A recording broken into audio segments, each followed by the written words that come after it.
ये होली आप श्रवण कर रहे हैं अंश का कैसेट के माध्यम से। भैया सुनील जीजा साली आपस में बतलाए रहे और आपस में बतलाए के कहा बोले अरे बतलावे हो जीजा साली बतलावे बतलावे हो जीजा साली बतलावे बतलावे हो जीजा साली बतलावे बतलावे हो जीजा साली बतलावे। साली बोली जीजा से जीजा बतलावे हो जीजा साली बतलावे बतलावे हो जीजा साली बतलावे बतलावे हो जीजा साली बतलावे बतलावे हो जीजा साली बतलावे। तो जीजा बोले साली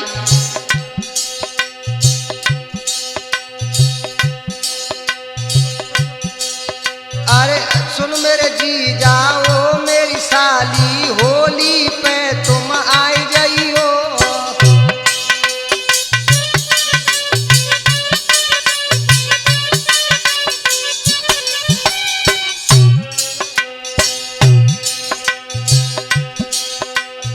अरे मेरे जीजा सुनो मेरी साली होली पे तुम आई जाइयो। आ जाइयो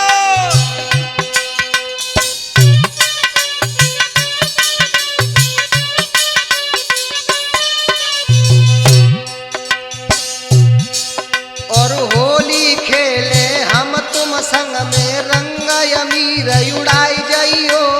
होलिया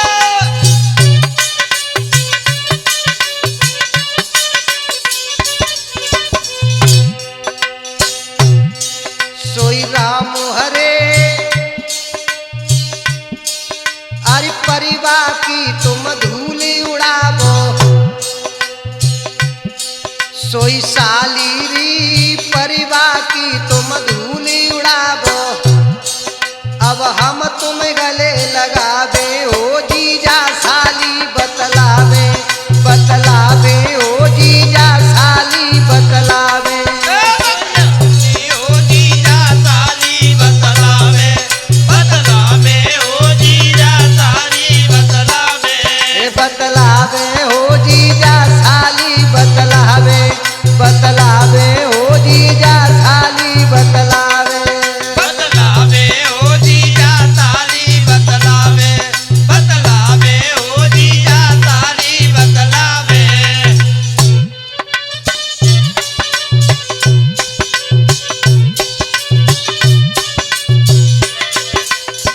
जीजा बोले साली अरे सिरसागंज की तीज दिखावे साली तो ले जावेंगे। होलिया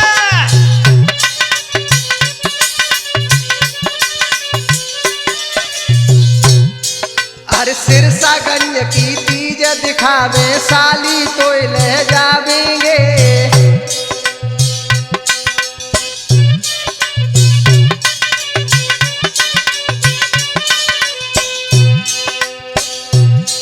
और मेला जाके वो मेरी साली झूला तो ही झुलावेंगे।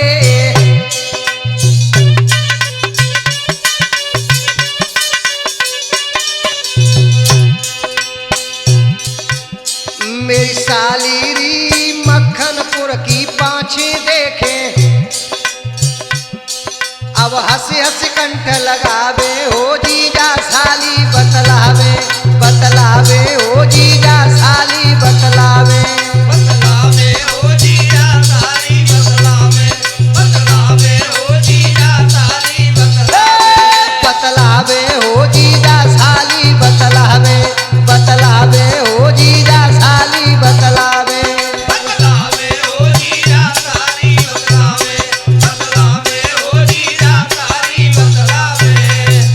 तो साली बोली जीजा और कछो जीजा बोले हाँ अरे गुजिया मक्खनपुर की प्यारी तुम्हें हम खिलावेंगे। आहा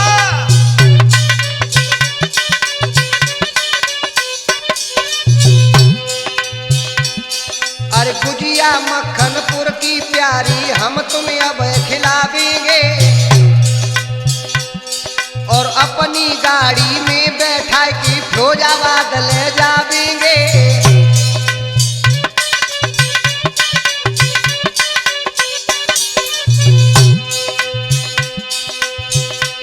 सोई सारी री फिरोजाबाद की हरी हरी चूड़ियां,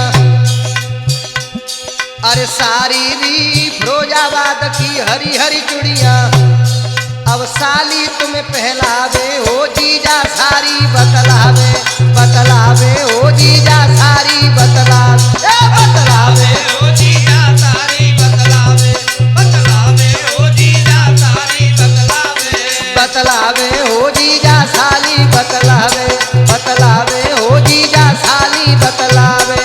बतलावे ओ जीजा सारी बतलावे, बतलावे ओ जीजा सारी बतलावे। और साली बोली जीजा क्या बोली?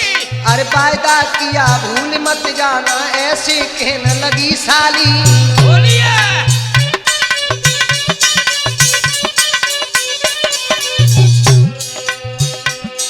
अरे वायदा किया भूल मत जाना, ऐसी कहने लगी साली। और मेरे रूप की फूल बगिया के तुम ही जीजा हो माली।